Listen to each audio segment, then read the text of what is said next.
అసెంబ్లీకి కేసీఆర్ ఈసారైనా వస్తారా రారా అన్న ఎదురుచూపులకు నిరాశే మిగిలింది.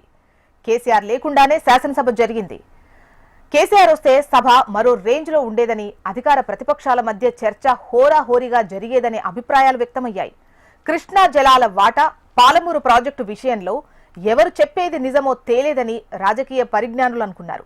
మరి కేసీఆర్ సభకు రాకపోతే రాజకీయంగా ఎవరికి లాభం, ఎవరికి నష్టం? కేసీఆర్ సభకు రాకుండా తప్పు చేస్తున్నారా లేక వ్యూహాత్మక మౌనాన్ని పాటిస్తున్నారా? సభాపర్వం మొదలైన ప్రతిసారి కేసీఆర్ రాకపైనే చర్చ.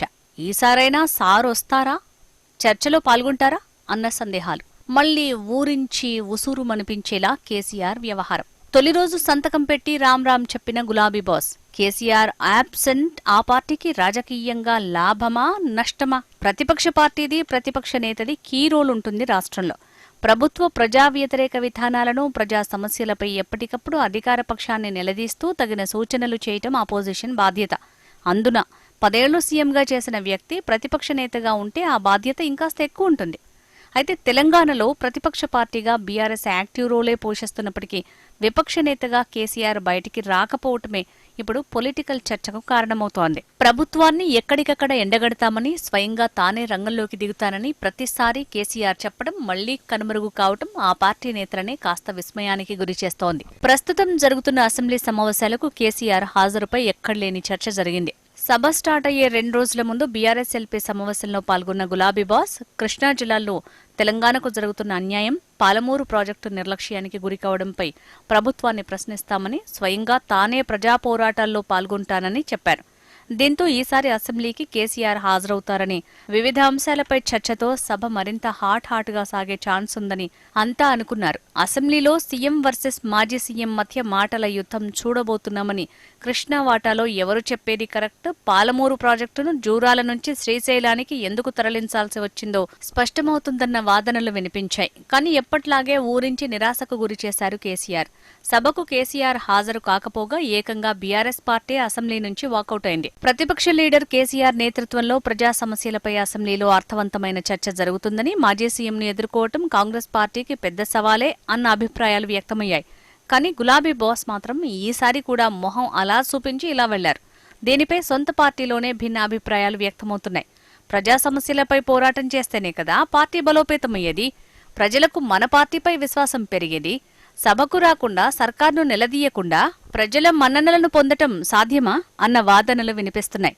కృష్ణా వాటాలో కేసీఆర్ వల్లే అన్యాయం జరిగిందని, పాలమూరు ప్రాజెక్టులో 1000 కోట్ల అవినీతితో పాటు నాటి సీఎంతో కుమ్మక్కై తెలంగాణకు అన్యాయం చేశారని కాంగ్రెస్ పదే చెప్తోంది. మూసీ ప్రక్షాళనను అడ్డుకోవాలని చూస్తున్నారని, ఇలా గత ప్రభుత్వ తప్పిదాలను సీఎం రేవంత్ సభలో ప్రస్తావిస్తూ కారు పార్టీకి చెయ్యాల్సినంత డ్యామేజ్ చేస్తున్నారు. అయితే కేటీఆర్, హరీష్ రావు నేతృత్వంలో డిఫెన్స్ చేస్తున్న, ప్రభుత్వాన్ని నిలదీసే ప్రయత్నం చేస్తున్న గులాబీ పార్టీకి రావాల్సిన మైలేజ్ రావటం లేదని, కేసీఆర్ వస్తేనే పార్టీకి పునరుజ్జీవం అన్న అభిప్రాయాలు వినిపిస్తున్నాయి. పార్టీ సమావేశాల్లో స్పీచ్లు వేరు, అసెంబ్లీలో జరిగే చర్చ వేరు.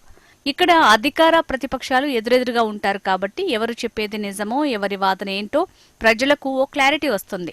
ప్రభుత్వ హామీలను సభ సాక్షిగా నిలదీసే ఛాన్స్ ఉంటుంది. కానీ కేసీఆర్ పంతానికి పోయి సభకు రాకుండా తప్పించుకుంటే నష్టపోయేది కారు పార్టీ అన్న వాదన తెరపైకి వస్తోంది.